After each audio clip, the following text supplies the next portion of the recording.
translation by His Divine Grace, Srila A.C. Bhaktivedanta Swami Prabhupada. I do not wish to accept a material body, for such a body is the source of all distress, lamentation, and fear everywhere in this universe, just as it is for a fish in the water, which lives always in anxiety because of fear of death. Purport. The material body, whether in the higher or lower planetary system, is destined to die.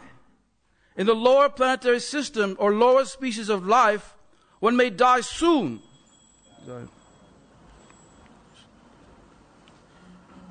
And in the higher planets or higher species, one may live for a long, long time. But death is inevitable. This fact should be understood. In the human form of life, one should take the opportunity to put an end to birth, death, old age, and disease by performing tapasya. This is the aim of human civilization, to stop the repetition of birth and death, which is called Mityu Samsar Vatmani.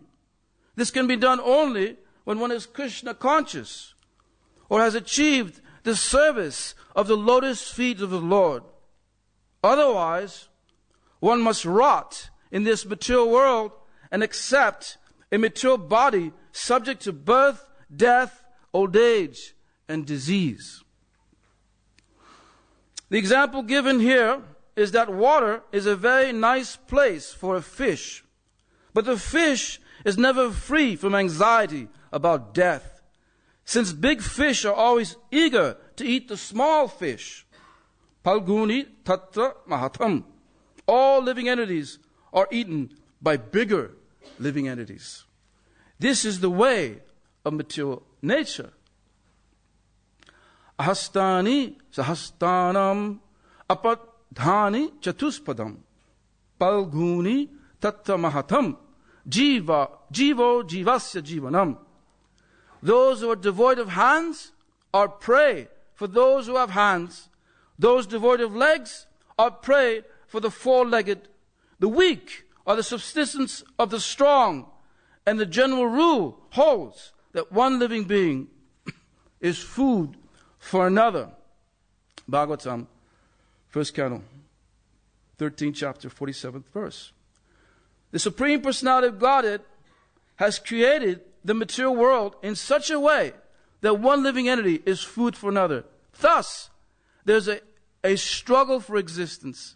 But although we speak of survival of the fittest, no one can escape death without becoming a devotee of the Lord. Harim vina naiva sitim taranti. One cannot escape the cycle of birth and death without becoming a devotee. This is also confirmed in the Bhagavad Gita 9.3. Aprapyamam nivatante mitchusam saravatmani. One who does not attain shelter at the lotus feet of Krishna must certainly wander up and down within the cycle of birth and death. Om Jnanatimirandasya Gyananjana Shalakaya Takshurum Militam Jena Tasmai Sri Guru Namaha.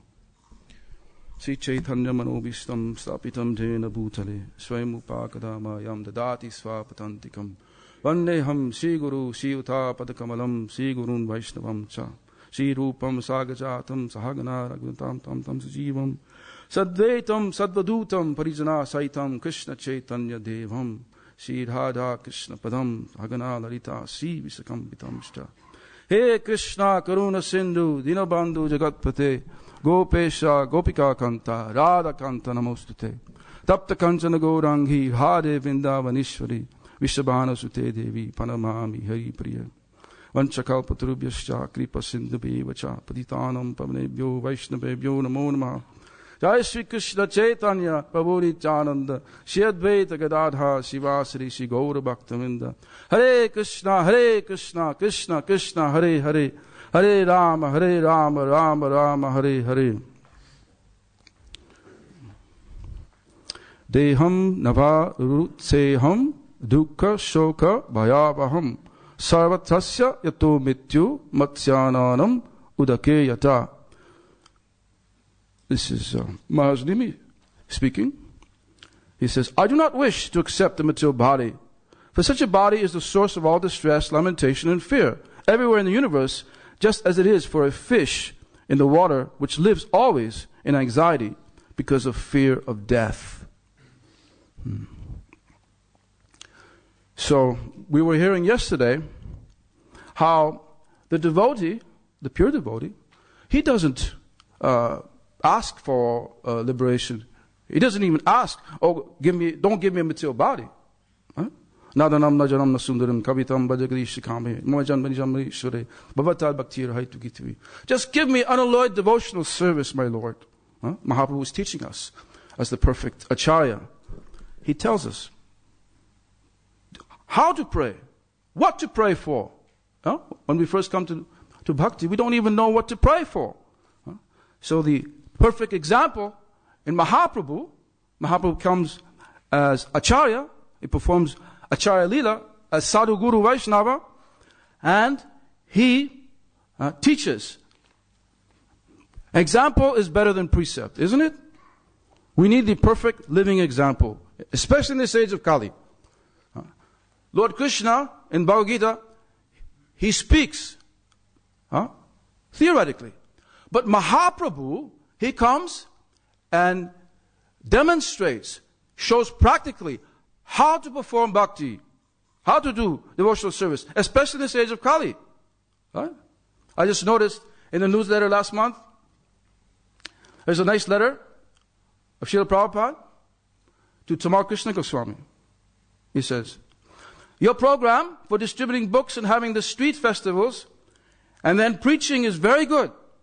Also by teaching by your personal example and attending to the deity worship is the most convincing. Right? Example is better than precept. Especially in this age. Who can understand philosophy? Especially this very subtle spiritual philosophy at first. We don't know. We don't understand. This is very deep, very subtle, very intricate. So we need an example. Example is better than precept. Prabhupada says, I am glad to note that the 24-hour kirtan was going on. 24 hours a day we were hearing. Chanting, Hare Krishna, Krishna Krishna, Hare Hare, Hare Rama, Rama Rama, Hare Hare. There's no other way. Hare Nama, Eva Kevalam, Kalo Nasteva, Seva Gatari. In this age of Kali, forget about Gyan. Forget about karma. Forget about yoga. Just chant Hare Krishna, Mahamantra. Then you'll be free from distress, lamentation, fear. Everyone's fearing death. As sure as death. For the non-devotee, Krishna comes as death. Then he offers Dandavat Pranams. Isn't it? Devotee, he understands the facts of life. He understands. The fact should be understood. Yes, practically. This is practical knowledge. This is not theoretical knowledge. How to live so that death is staring you in the face. But not in a morbid way. Not in a tragic way. Because for a devotee, really, pure devotee, there is no death. He attains deathlessness, immortality. That's the gift of the spiritual master to the gentle, humble, submissive disciple, the Sat Shishya. He gets this gift of immortality, deathlessness. In the words of Thakur Bhaktivinoda, in Sharanagati, he says, Ashoka habaya amita adara tomara charana dvaya tahate ekona vishamala biya chadinu bhavera bhaya. He says, O Lord Krishna, your two lotus feet are such a place. There's no lamentation. There's no fear. There's no death. Amrita adara. If you could fix yourself at the lotus feet of Krishna, how death will come to you. That's deathlessness. Immortality. This body is destined to die. It's a lump of ignorance. Isn't it? It's a foregone conclusion. As sure as death and as sure as the council tax. Isn't it? Sure as death and taxes, that's for sure. You'll always get that in the material world. But for a devotee, death will never come, not even in dreams. Isn't it? That verse in Bhagavatam, 6th canto. Swapne pi pasyanti hichirna nishkitaha. Yamaraj and those Yamadutas, you will not see them. No. Because why? The lotus feet of Krishna are such a place that there's no lamentation, no fear, no death. Amrita adhara. And one who has taken shelter there is fixed there. How death will come? No, there's no death. He's completely surrendered soul. Right? Whatever you want, my Lord. Oh, you want me to stay here at Bhaktivedanta Manor and go on Harinam? Sankirtan? Great. Oh, you want me to go to Mayapur and stay there in the Dham and help with the education system there for the little ones? So be it. Huh? Whatever Krishna wants. I have no personal desire in the matter, my Lord. Huh? He can live as long as he likes. He's gifted by this great boon. What is that? Icha mitchu. Yes. Desire. The death. Whenever death comes. But let me be conscious of you, my Lord. Huh? Let me be conscious. Because at the time of death, Krishna tvadiya padapankajantam adveva vishrutube manasaraja hamsa. We hear Prabhupada chanting that melodious sloka from King Kugul Shekhar. It's so moving. Huh? He's praying like that. The devotee is praying. Let me die now. Now's the time to die. In full consciousness of you, my Lord. Because at the time of death, I don't know what's going to happen. Kapapita tipa. Cough. I can't chant. I'm unconscious. I'm senile. I'm diseased. But I want to die now. One devotee thought, when he first came to the temple, the devotees were saying, Srila Prabhupada ki jai. And he couldn't understand. What does that mean? Srila Prabhupada ki die? So everyone's saying, die, die. He was almost half right. Jai means victory over death. There's no death for the devotee, for Vaishnava. He goes back to Godhead. That is not death. So if Krishna sanctions, of course, by Krishna's mercy, whatever Krishna wants, the blessings of the Lord, and the purport, it says, this can only be done when one is Krishna conscious or achieve the service of the lotus feet of the Lord. The lotus feet of the Lord is very significant. I thought I'd read an extract from Chaitanya Charitamrita, which exemplifies this attachment to the lotus feet of the Lord. And who better an example than Namacharya Sri Haridas Thakur?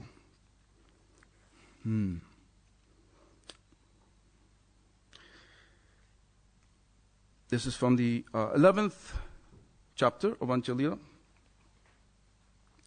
One day, Govinda, Mahaprabhu's personal servant of Chaitanya Mahaprabhu, he went in great jubilation to deliver the remnants of Lord Jagannath's food to Haridas Thakur.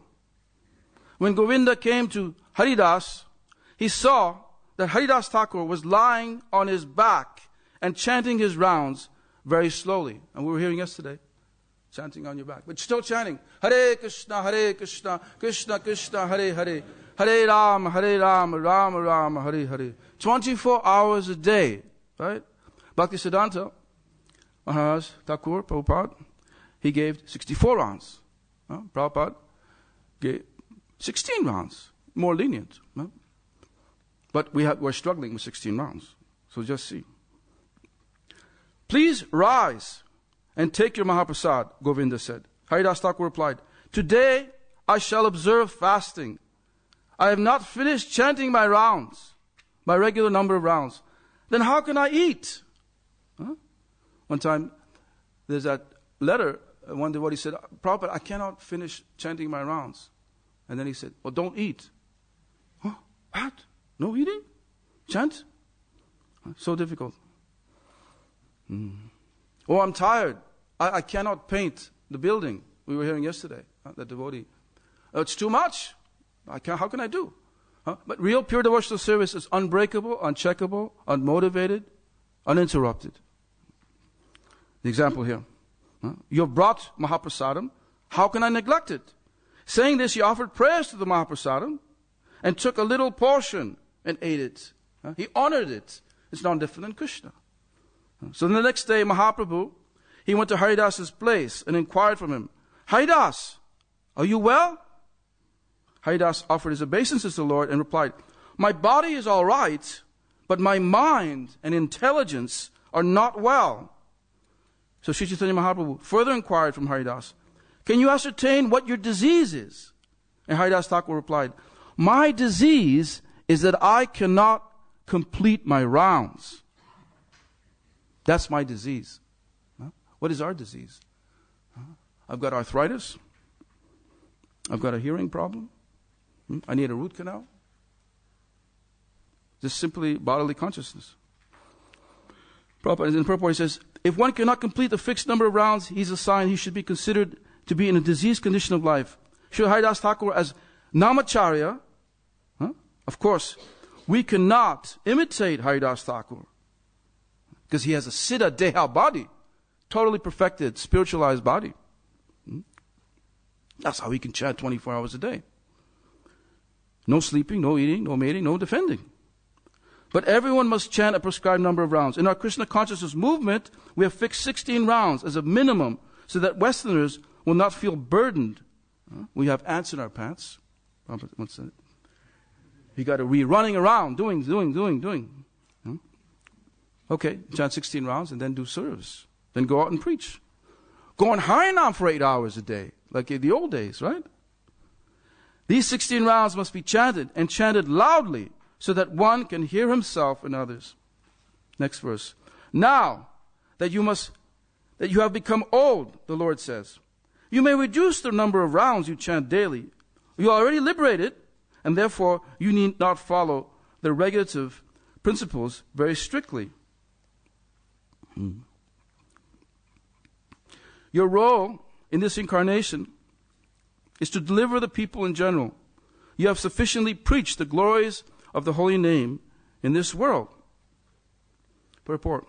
Haridas Thakur is known as Namacharya because he is he who preached the glories of chanting Harinam, the holy name of God, by the word, using the words Tomara Avatar. Tomara Avatar. Mahaprabhu confirms that Haridas Thakur is the incarnation of Lord Brahma.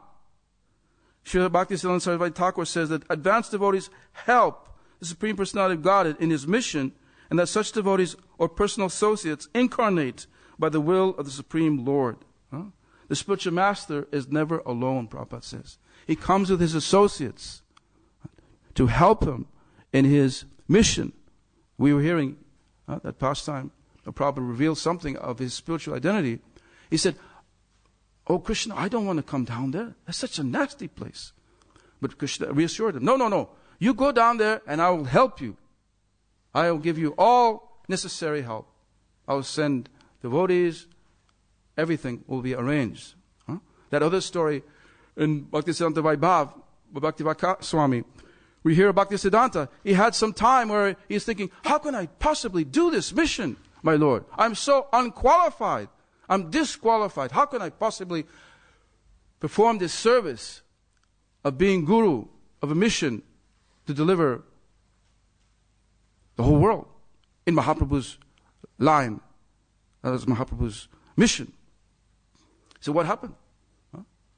The Panchatattva personally came down. All the acharyas practically came down in that dream he had. And reassured him, no, I will help you.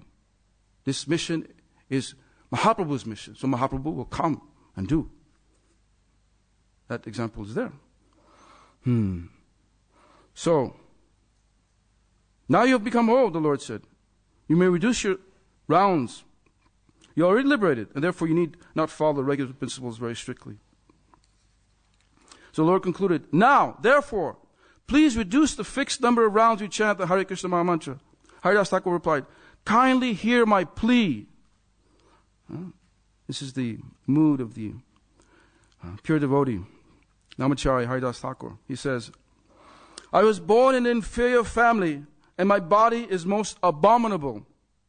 I always engage in low work. Therefore, I am the lowest most condemned of men. I am unseeable and untouchable, but you have accepted me as your servant. This means you have delivered me from a hellish condition and raised me to the Vaikuntha platform. I'm speaking for myself. I was a wretch. I was, a hippie. I was an unspeakable offender at the lotus feet of the Lord. But now, by the mercy of our revered spiritual masters, we're raised to the Vaikuntha platform. Bhaktivedanta Manor is not in England. Bhaktivedanta Manor is in Vaikuntha. Isn't it? If you have the spiritual vision. ISKCON is Mahaprabhu's movement. Never leave ISKCON. Never leave ISKCON. You pray to Prabhupada from the core of your heart. How is it that he cannot help you? He must help you. He's made this wonderful arrangement to save one and all. Right? He built a house in which the whole world can live in. So we have a little room in that house. By Prabhupada's grace, Prabhupada's mercy. My dear Lord, you are the fully independent personality Godhead. You act by your own free will. You cause the whole world to dance and act as you like. My dear Lord, by your mercy, you have made me dance in so many ways. For example, I was offered the Shraddha Patra, which should have offered to the first-class Brahmanas. I ate from it, even though I was born in a family of meat eaters. We were malachas. And Namacharya Haridas Thakur is in that mood. I have had one desire for very long. This is Haridas Thakur's desire. He's expressing to Sri Chaitanya Mahaprabhu. I think that quite soon, my Lord, can I have some water, please? Quite soon, my Lord, you will bring me close. You will bring a close to your pastimes within this material world. Yes. I wish that you not show me this closing chapter of your pastimes. Before that time comes, kindly let this body fall down in your presence. I wish to catch your lotus-like feet upon my heart and see your moon-like face. With my tongue, I shall chant your holy name, Sri Krishna Chaitanya. That is my desire. Kindly let me give up this body in this way. O most merciful Lord, if by your mercy it is possible, kindly grant my desire. Let this low-born body fall down before you. You can make possible this perfection of all my desires. Vancha Siddhi, Vancha Kalpatarubhyascha.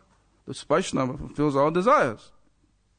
Mahaprabhu said, my dear Haridas, Krishna is so merciful that he must execute whatever you want. Isn't it? Whatever the pure devotee wants, Krishna grants it. So that's why we need the mercy of the pure devotee. He will pray on our behalf to Lord Krishna. And then Krishna cannot say no. Krishna cannot say no. Whatever the pure devotee wants. So he wants to deliver this fallen conditioned soul. So he goes on Krishna's behalf in Krishna's court as the expert solicitor and petitions on our behalf and say, you see this wretched, low-born creature, right?